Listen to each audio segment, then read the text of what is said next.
welcome to the OhSoSpurs podcast. I'm Jim, and today I am joined by two wonderful Tottenham Hotspur professional podcast correspondents in Dublin-based Jonny. How are you, Jonny? Yeah, things over there in Sosna. That's Irish for England, by the way.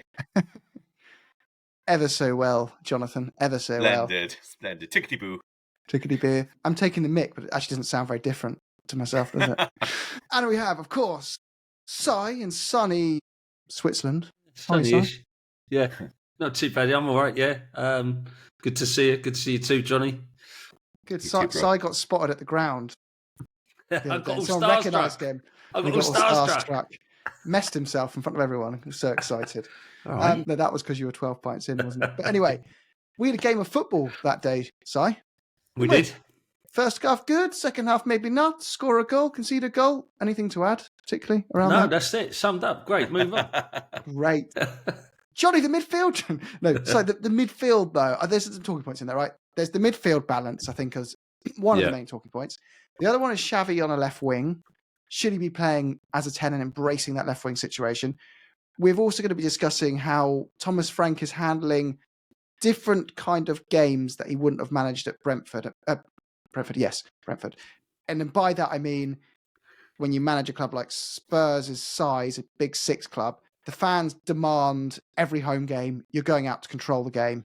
It's about how you play a lot of the time, as well as the points. I know it's the same for all clubs, but I think it's more prevalent in a big six club that your fans expect you to dominate your home games more often. So how he's handling that experience. And then we're going to preview, Bodo, Glimt and Frankfurt are looming. You won't get teams like that in the Champions League, apparently, but we've got both of them in the Champions League. And then we've got our fun questions at the end for the audience to join in with and answer in the comments. But should we start with that midfield challenge, Si? You had some feelings around this one, right? I think we're still trying to find what is that right blend in the midfield. I think if you look at the game on Saturday, the three in the midfield were playing way too close to each other. They were on top of each other a lot of the time. They were taking each other's space, and I get the feeling that you can't play Paulinho and Bentancur in the same team for me right now, especially against teams like Wolves. I guess there's a question in terms of, is Paulinho the right midfielder for a game like Wolves, where there is a level of demand that we go out and control the game, as you say.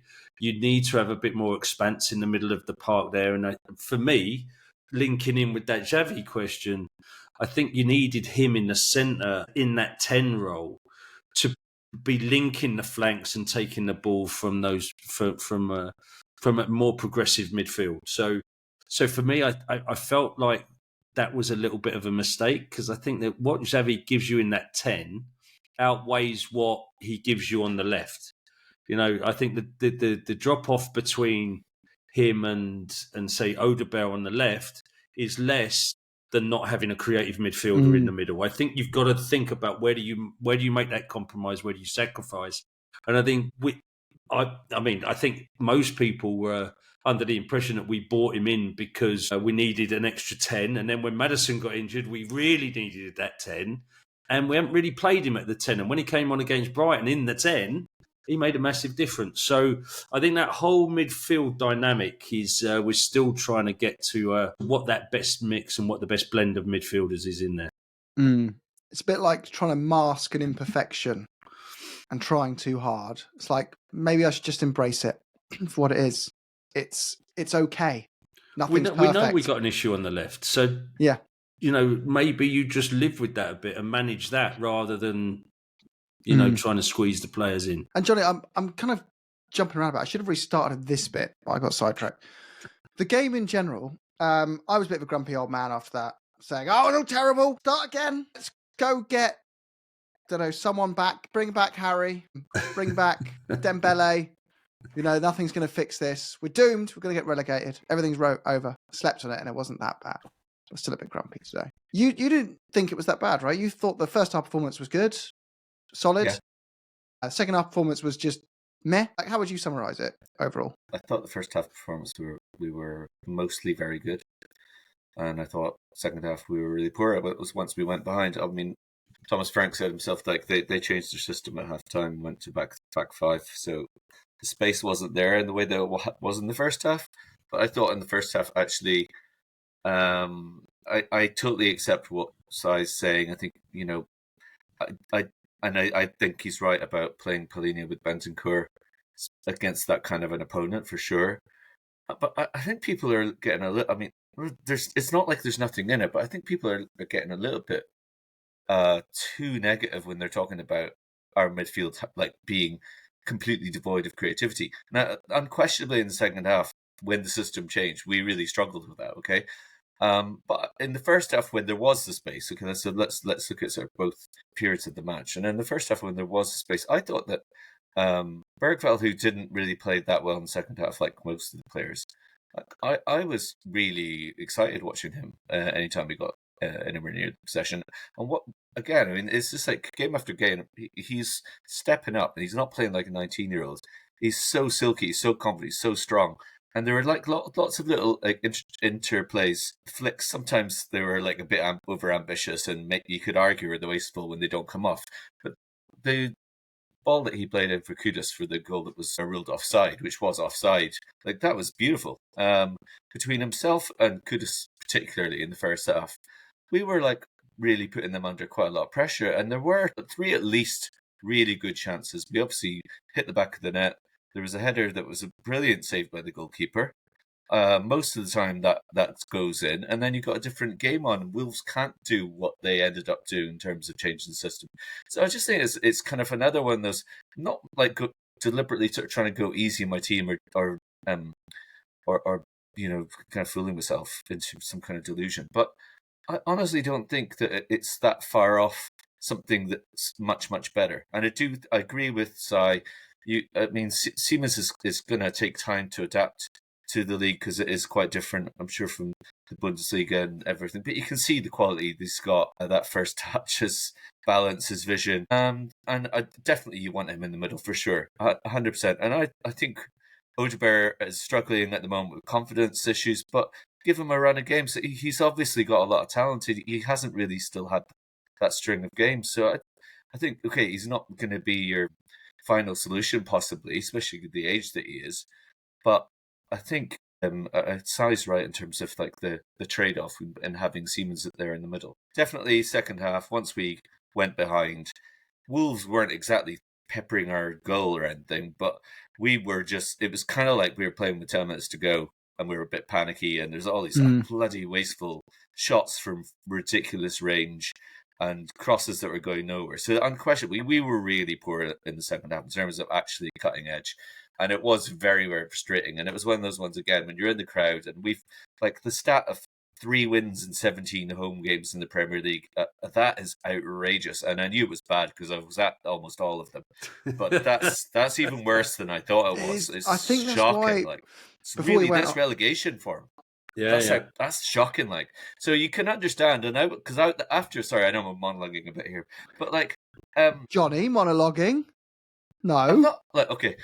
The last point, because I was sitting there and like, whenever okay, BJ is basically the guy that everyone he's like the pantomime villain. So he makes one mistake and everyone like is exasperated, or 90% of the players are like really fans are on his back. Vicario was getting a lot of pelters as well on Saturday night, and I was really annoyed with the crowd. It's not like I'm some kind of like pompous holier than thou, but he's our bloody goalkeeper. He's made some top saves. He was dodgy with his feet, but what is all of the moaning and groaning going to do? It just makes him even more nervous for the next time. And he kept it. So like the atmosphere in the first half was so good. It was a real party vibe. The fans had kind of coordinated things. There's lots of sing-songs before. It was a really good atmosphere before the game. Saturday night, under the lights and all of that. And then and the first half was good. And then, unfortunately, once we were under pressure, that all went completely south. And, fortunately, we got the goal at the end, which, at least it's a hell of a lot better than going off with a defeat. But it was a weird one. It's certainly better than Bournemouth, but like it looked like it was going to be 2 defeats in a row. You could hear boos at the end, by the way. On the TV, really? You could. I know you guys. Everyone who's at the ground, I normally go, but I couldn't go to this game. Everyone at the ground who was there, like yourself, said, "What boos?" On the telly, it was so loud. It was like they enhanced it to get a reaction. Okay. And I think I was particularly, I'm normally quite positive, but I've been really miserable about this, just overly negative about it all for the last 48 hours. But I think not going to a couple of games has made me quite negative because I'm sucking in the media version of all this. Yeah. I'm going to grounds. I'm not seeing the happy vibes of all the other fans going, what are you talking about? All that miserable stuff. Like, we're all happy. We're enjoying ourselves. Good day out. I'm just a part of that world. And I think I've been sucked into it a bit. And I'm not talking about the game afterwards with the person next to me in the ground who's got a more similar view to everyone else who's not listening. Because when I watch a game without a commentator on, I have a very different view. Yeah. When I watch from on, and I'm watching it going, you're right, whoever it was. We are rubbish. Everything's terrible, and you are right. And we can't win anything with that midfield. And you get sucked into it. And it is one of those results though that it's a draw that felt like a loss, if you know what I mean, rather than a draw that felt like we fought back. And it's not like we were 2-1 down and then we came back 2, and it's like the crowd goes wild. It was almost like there was we went mad, but there was almost a relief in the ground that we snatched at, and it felt it didn't feel as energised and as positive as what it could have done. I think that's more to do with the fact that, like, you had United losing, and I know they're sort of in a different ballpark at the moment. United losing, obviously Liverpool losing, Chelsea lost, which was fantastic, and we knew that if we'd won, we were like really actually establishing ourselves in second. And we were kind of closing the gap on Liverpool. Like, none of us are like really sort of putting Spurs in the championship conversation, right? But at the same time, you know that a certain other team are going to go the next day and said, well, at least they're not going to be stretching away from us. That horrible team in red and white that came back and did, unfortunately, what we really dreaded they might. So I think that for me, it was like just to think we're up against the bottom side at home, and it's. You kind of, like you said, Si, before, we've got a really bad record against Wolves. It wasn't exactly a shock. I there's so many people pinging around messages slagging off United fans and Liverpool fans, and I was desperate to do it, but I stopped myself before kickoff because I just knew it's just it's too risky, and I was, thank God, I was right. It's not like us not to take advantage of other results that happen. How many times?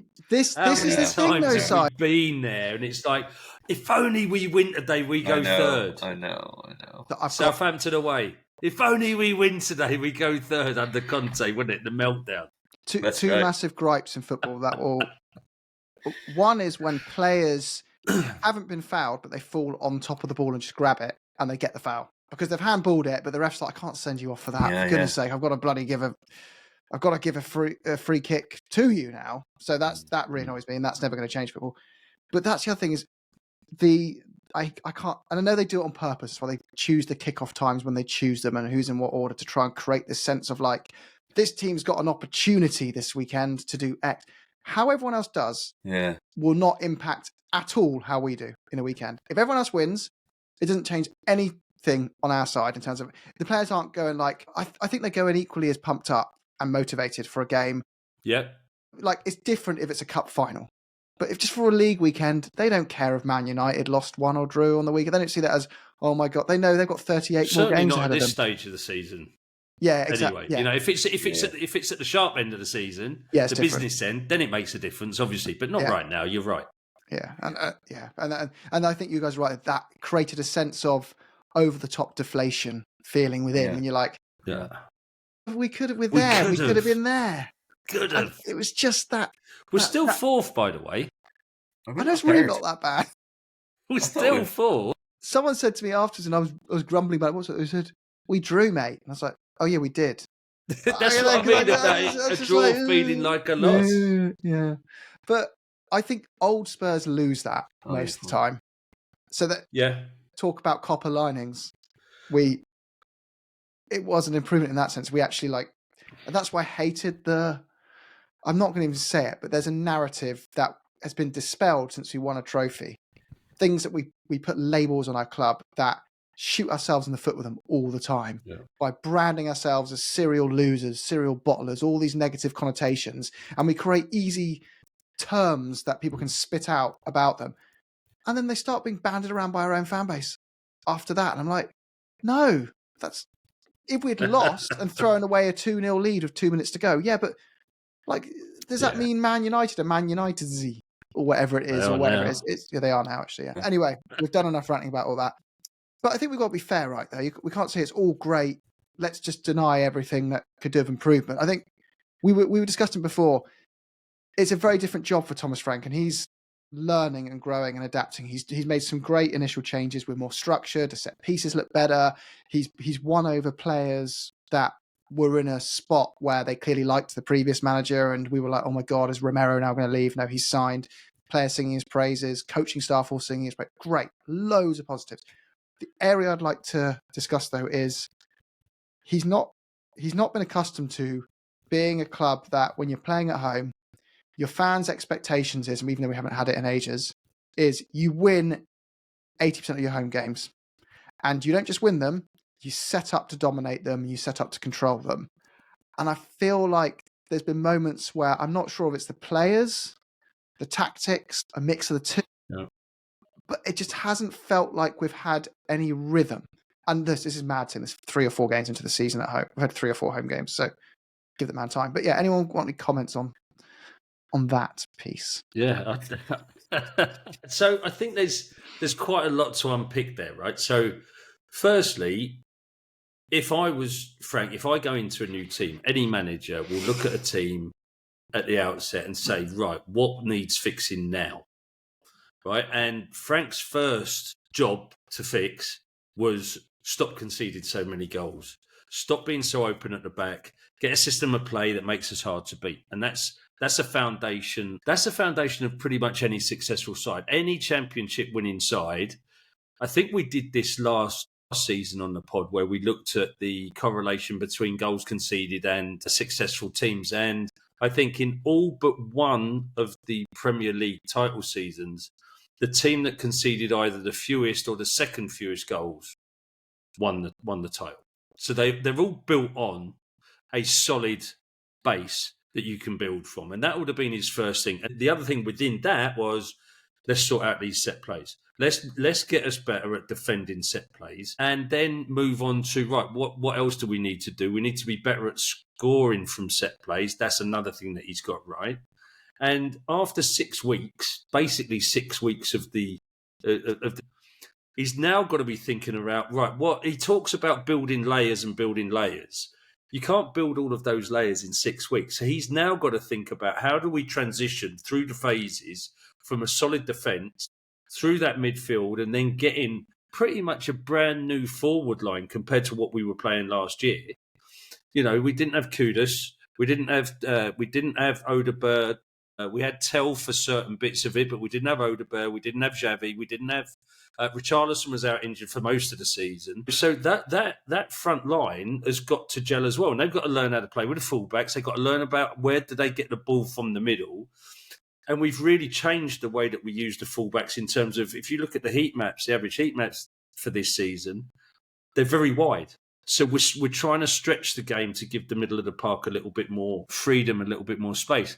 But that doesn't come in 6 weeks. So is he learning his trade in a different forum, a different way? Yeah. Every manager, I think we had a quick discussion before the pod, every manager at some point in their career goes to a place where they haven't encountered that scenario before. Mm-hmm. So the litmus test for Frank is, how intelligent is he? I think very.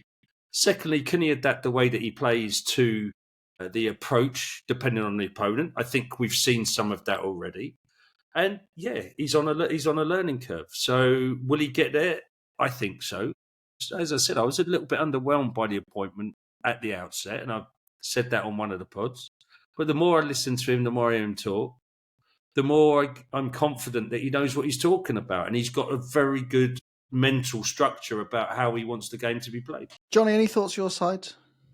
No, I totally go everything, literally every syllable that every syllable that size. Just that was a very eloquent soliloquy from Mr. Bestford.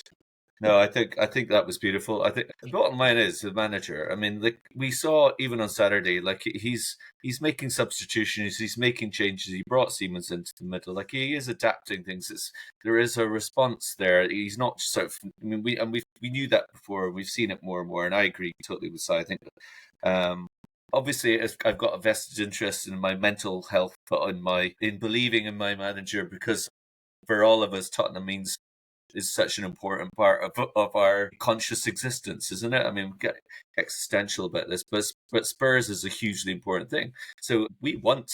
I mean, I think most people. There are some people who seem to get off on whinging all the time, but that's their prerogative. For me, I really, really like him. I liked the sort of. I like the theatre maybe at times of Conte and stuff like that, but like it really got a bit tiresome and football wasn't great to watch. I think that exactly what Si said. He's very, very intelligent. I really enjoyed the presser before the Wolves game when he was talking about there's like a whole initiative around mental health and suicide and stuff like that. And although it was like not directly relating to football, the way that he was talking in a sort of wider context, just as a human being, about other human beings and getting things relative kind of sort of importance, but it was just really, really emotionally intelligent as well. And I think that he's a man who's clearly forged relationships very, very quickly with the squad. He seems really popular as a manager, which is no mean feat because obviously Ange was adored by most of the players, I think. He's managing to sort of shepherd a squad with a fixture, a very congested fixture list, keeping players like Tell on board when he's not been selected for the Champions League. Like those are really challenging circumstances. And I think that for me, I mean, he's been working in football for like 20 years or something like that. And I'm a teacher who's been teaching for 30 years. I mean, I know he's a PE teacher, but I reckon I probably know more about my job than he does. And he certainly knows a lot more because he's an elite manager. Yeah. He's got to where he's got on his merit. And he's representing the club that we love, I think, in a very commendable way. And I think he knows what he's doing. He's figuring things out. He's obviously got a lot of new circumstances that he's not had to negotiate before to some extent. But the way that he adapts to the questions and he doesn't sort of shy away from things. He doesn't pretend that everything's all great, and he doesn't avoid questions. But he's got a great ability, I think, to just like get into things and give them the time and respect if it's needed. Yeah. But he pushes things away quite nicely, very politely as well, if it's just like people trying to cause distractions and put words in his mouth. Yeah. He is, for me, he's the key, and I believe that what we've seen so far gives us an awful lot of encouragement. And for that reason, I'm still really very confident. And no matter like for these teething problems that we've had, there's a lot of positives that we've seen too. And so in Frank we trust, and I totally back Si's analysis. Yeah. And I think as well that he's an immensely curious person. So I've seen a number of interviews with him, and the one that stood out in terms of curiosity was the one that Michael Carrick did with him before the first Champions League game, where Carrick was there to interview him, but there were a couple of times where Frank went, "What did you do?" Really interested in terms of, and what did you? Right. So I announced the team That's far right. in advance. What do you do? What did you do when you were at Middlesbrough? How did that work for you? And he said, "Well, I used to do this." And he was like, maybe I should consider something along those lines. So he's an intensely curious person. And coming back to the learning, Jonny, you're a teacher. When was the last time that all the kids in your class tried something for the first time and just got it? It never happens. Because you're at the edge of your understanding. You're at the edge of your capability. So you're going to fail at times because that's where you learn, right? You learn where your boundaries are by that failure. Yeah. Now, if you keep failing on the same thing, you've got a bigger issue. But if you learn from the failure and adjust and course correct, Frank's going to be somewhat in that phase at the moment because he's encountering a lot of new things and in new areas. It's a challenge, and he will fail at times. And we need to be forgiving of the fact that that's actually how you develop and how a team moves forward. Totally. And he's acknowledged that. He said that whether it's his first press conference or not, one of the first things he said is, one thing's for sure is we will lose football matches, right? And he's not pretending like whenever it's happened. He's been very very frank, to coin a phrase. With the defeat against Bournemouth. Wow. See what I did there? He's referred to the Bournemouth performance. He's referred to the mistakes there on numerous occasions, and rest assured, we'll lose games. Well, he's wrong on that because we've only lost one, by the way. Out of 8 games, we just lost the one. at the moment. So let's fill that glass half full. Totally. I agree with everything you guys have said, but I think I always think we over focus on the coach, and I did it a lot last season. I think we get so fixated on the coach being the reason for everything, when reality is, if we had the best squad in the league, you'd give several coaches in the league a shot at winning a trophy with Spurs. Like, not just one manager could do it. Loads of them are good enough to do it. A manager's opportunity is underpinned by the resources, players, scouting departments, coaches, all those things combined, and a good coach on top, all working in unison, all having a good working relationship, and all moving in one direction together. Yeah. I think the club's starting to move in one direction together more and more, and that's good. Yeah. And the squad has improved tremendously over the last 3 seasons. Yeah. Even this season to last, it's infinitely stronger. Our best players are our new players. I think that sums it up. That's a sign that you're improving, right? But we've got to acknowledge as well that mistakes are still being made, and he's not perfect either. He's not Pep Guardiola. But is he good enough with the right resources to succeed at Tottenham if he's given all the tools he needs to succeed? Probably is, yeah. But we can't expect him to be perfect, because no coach is going to be like that. I think when you look at success and you look at teams, there are so many factors that go into making a team successful, whether it's a football team or any other team. But what the leader of that team does is they create an environment and a culture that allows individuals to thrive within that team. So the manager doesn't go out and win football games, but what he does do in the first team at least is he creates a culture, he creates a way of working, he creates the ability for players to be the best that they can be in any situation. Now, whether that's through coaching, whether it's through structure, and then you've got all of the supporting, if you like, centres of excellence around it that feed into that, like the recruitment, the development, the youth, whatever all those other footballing departments are. But what the manager then does is he should take away all of the barriers that stop players being the best that they can be to allow them to go out and be the best. But it's the people and the behaviours that then make a team successful. Of course. It's like, if you're a teacher, you could be the best teacher in the world, but depending on what class you got, success could be moving people from D's to B's or B's to A stars. But everyone's got different levels, and success is different for everyone in that room, right? Yeah. And sometimes you have a collective of players in this example who are, like we always look back at Poch and we go, he was a good coach, but he wasn't a once in a lifetime coach. But he had an outstanding crop of players and did a fantastic job with them. But you had to have both of those things. If you'd had one in isolation, he might have failed. It wouldn't have worked and wouldn't have been what it was. So you had a really good coach at the right time, playing the right football with a really good crop of upcoming young players, with someone who manages young players well. And all those things happened at once. But we shouldn't spend too long on this. Go on, sorry, you finish off on it. Yeah, like I agree with both of you. I think it's not as if though the coach is working in isolation sort of with the team. He's got his team of coaches, he's got his staff, and clearly that's what all goes into everything that you've both said in terms, and it's ultimately the coach's responsibility for selecting those, for recognizing their strengths, for delegating and listening and learning from them, and reacting, responding, and having the big picture, having the plan, and adapting, and all of those things. I think for me, I don't know, like if we're overdoing the analogies with teaching and so there are clearly it's ironic because Frank was a teacher, right? Yeah, well, exactly. But I mean that for me, we're kind of at the end of September. We've been back for just over 5 weeks. If the kids aren't happy in the class, if they don't want to come to school, they're not going to learn. It's as basic as that. And for me, a lot of time goes in the first few weeks. In my priority by a mile is making sure that the kids, we have a spirit, we have a real sort of solidarity amongst us, and I think that from that it's the foundation, and I think that you can see that that's something they have together, and determination, and okay, maybe that's not the primary reason why Polina comes up and does what he did, but the players still kept going, and we need to sort of refer to the fact that we didn't lose the game. We did come back, we did score, and I think if you look at the statistics and you look at the balance of the game, it was a fair result. Tough on Wolves, but I think for the first half we put in, we deserved that. And it was also just last thing, was really good to see Polini get his 3 goals in the season now.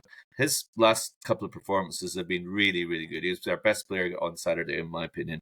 And it's what a great signing he's been. So you're right, Jim. I mean, the new signings are almost exclusively so far coming in and proving their worth. So there's a lot of things. It's something that we need to recognise. And if you want to look at an example of where a manager is on a hide into nothing, just look at that bin fire down the road at West Ham. Yeah. You know, whether you think Graham Potter was a good manager or not a good manager, he was never, whatever manager goes in there is going to struggle because it is such a badly run club. The infrastructure is awful. There is nothing behind it in terms of direction of football. It's still a chairman that has a list of agents that he can contact and put out feelers and it's like that doesn't work anymore. And so anybody that goes in there, I think Nuno's made a massive mistake by going there, but that's not our podcast, by the way. But absolute bin fire of a club. But we should quickly do some score predictions with Bodo and just highlight anything. Just quick 2 minutes on that, each of you, because we've also got my favourite section of the pod, which is our fictional Spurs scenarios for the audience to join in as well. But Bodo's coming up. You know, we were told that Spurs won the Europa League playing teams they would never come across in the Champions League. So that's why they won it. But they're playing 2 of the teams they played in the Europa League in the Champions League in their group. So weird that, isn't it? Talk about self-deprivation all the time. So the game ahead is away. So it's on that not grimy, but just not a nice pitch. Oh, guys, breaking news. Not seen Solanke's had surgery on his ankle. There you go. That was always coming, wasn't it? Who didn't think that was going to happen? Hands up. Bloody hell. Minor surgery. Still surgery. Still another 4 weeks out then at least, isn't it? Easily. 4-6 weeks. Well, yeah, at least the international... Looking at still for at least the international breaks. At the time you'd want it. What's the story of Mr. Dead Leg? So I looked this up, by the way. The recovery time of a dead leg varies from 2 weeks to 7 months. So dead legs can be really serious. They can heal. It can be a hematoma. Trauma. Yeah, it could be like trauma of the muscle. It can be really bad. You know, so when we used to go around giving dead legs to each other at school, that was quite dangerous. Yeah. So kids, don't try it at home. Really love the 1980s. Dead legs and pylons. I distracted us there a bit, but Solanke's having surgery, but we're playing Bodo Glimt. Back to Champions League. Positive. Just bury the bad news under the carpet. Shh. Nothing happened here. So are you thinking it's going to be as comfortable as it was in the Europa? No. Why not? We went there with a 3-1 lead, don't forget. So they had to really come at us when we went there last time. We were going to hold on to a 3-1 lead, and we played as such. I think that that we said this before the last one, and we rolled them over, right? Okay, fair enough. But they are no pushovers at home in Europe. Mm-hmm. And I think it's going to be a tough game. Do I think we can get a win out there? Yeah, of course we can. Is it going to be easy? No, not at all.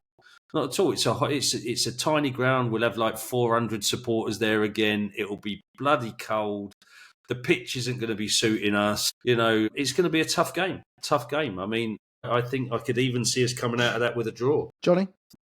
Yeah, I think that's all very fair too. Size like just an incredible form tonight. I'm going to come to you first next, so that he can't do that. And then I'll just say, no, I disagree totally. Yeah, exactly. That's a good line.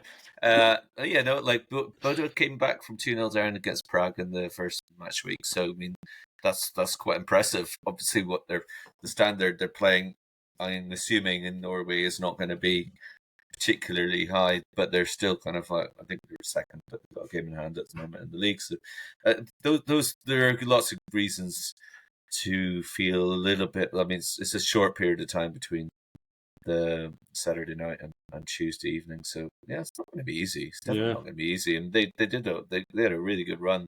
The teams they beat to get to the semi-finals, fair enough. It was a comfortable aggregate victory. We played really well at home against them, but size right. If we'd gone there in the first leg, maybe it would have been a bit more of a tricky situation for us. So Yeah. and the plastic pitch and all of that kind of thing. So they're having a decent season as well. I mean, they're 22 games into their season as well, so they're fully fit, fully aligned. Yeah, exactly. Yeah, it won't be easy. It'll feel like one of those scrappy. It'll feel like, when you're playing Tamworth.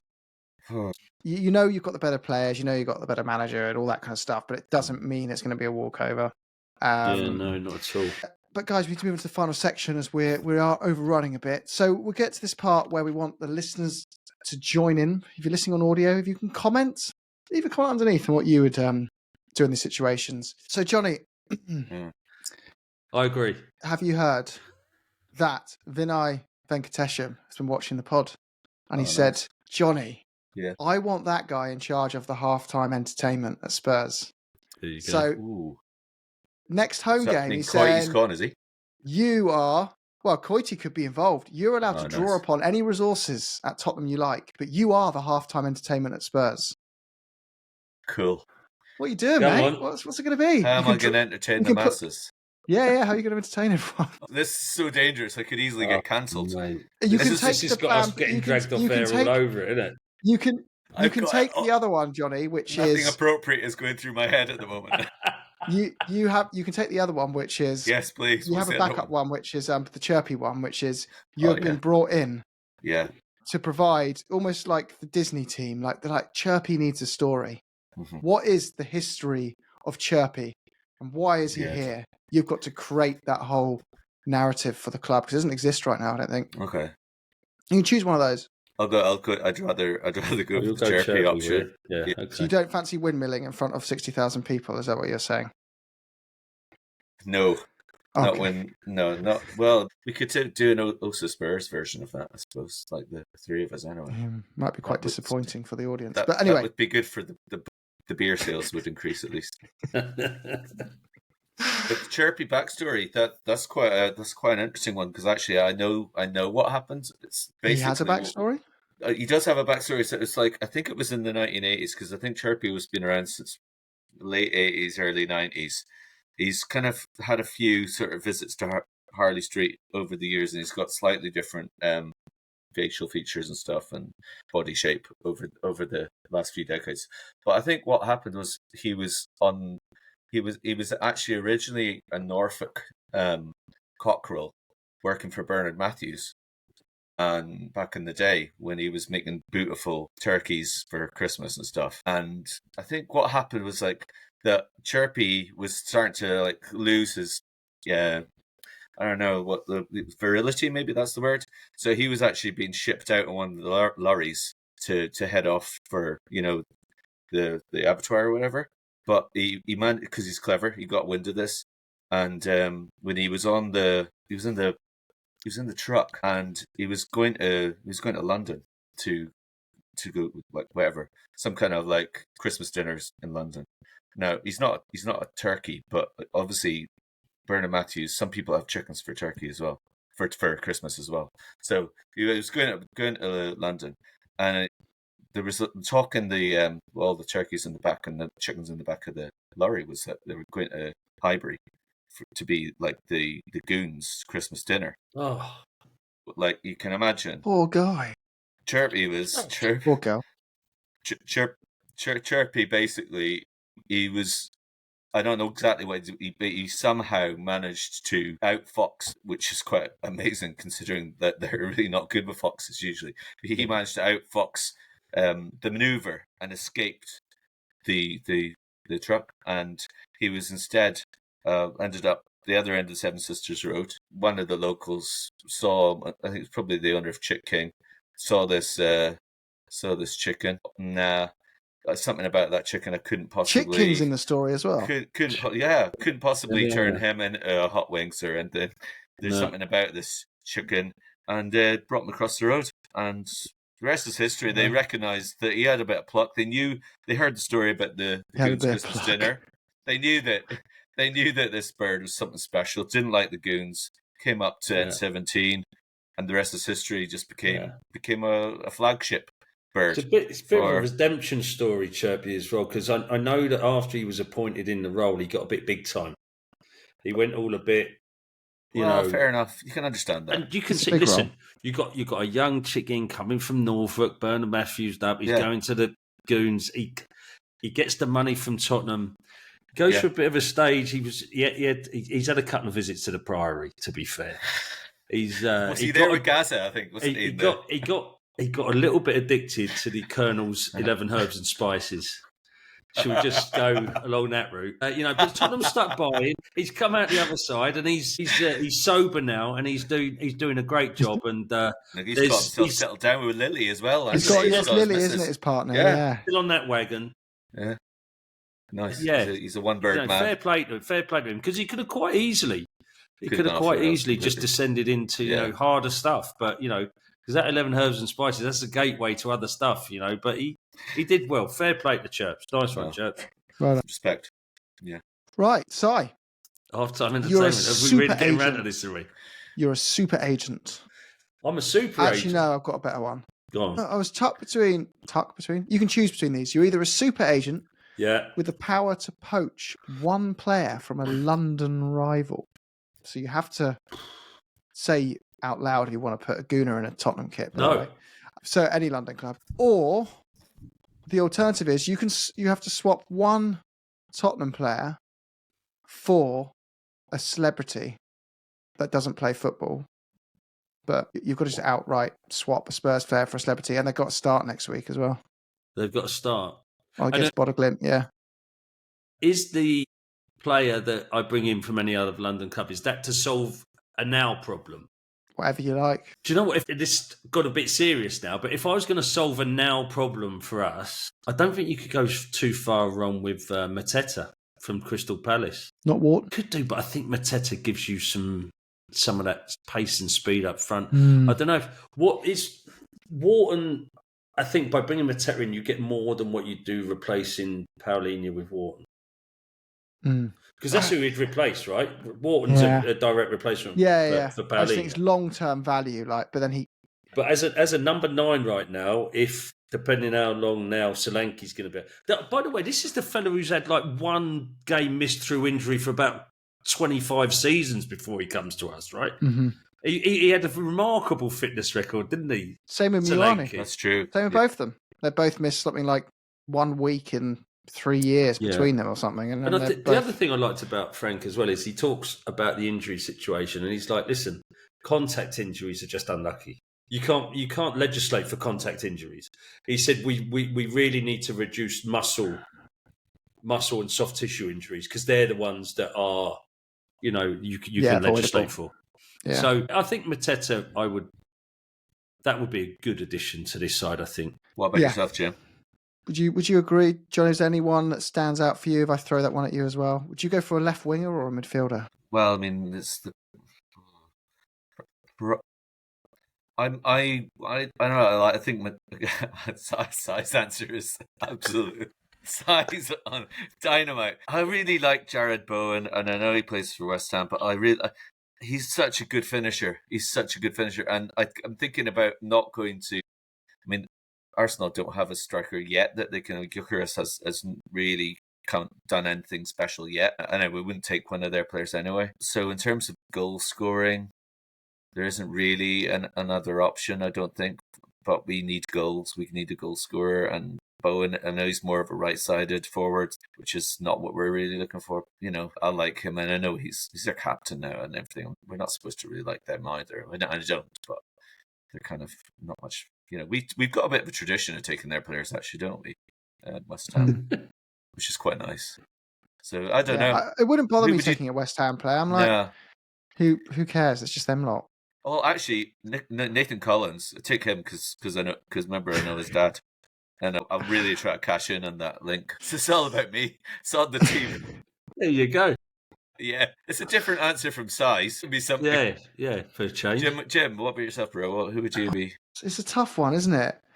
I think if you're looking at it from a this season lens, it's very different to who's the best value for money player you can pick. But also, my head's going to Palace, which shows what a great job they're doing as a football club. With these players, I'm thinking, someone to me, I'm thinking Paulinho's because we've got Palhinha, it's not an issue now. But the fact that Wharton's being tipped off, just walk into Liverpool, they're going to build a midfield around him. If I could grab that player now, true. I'd probably sacrifice it, the left wing, for a few more months and get that in. There you go. Anyway, up the Tottenham, guys. On your Spurs.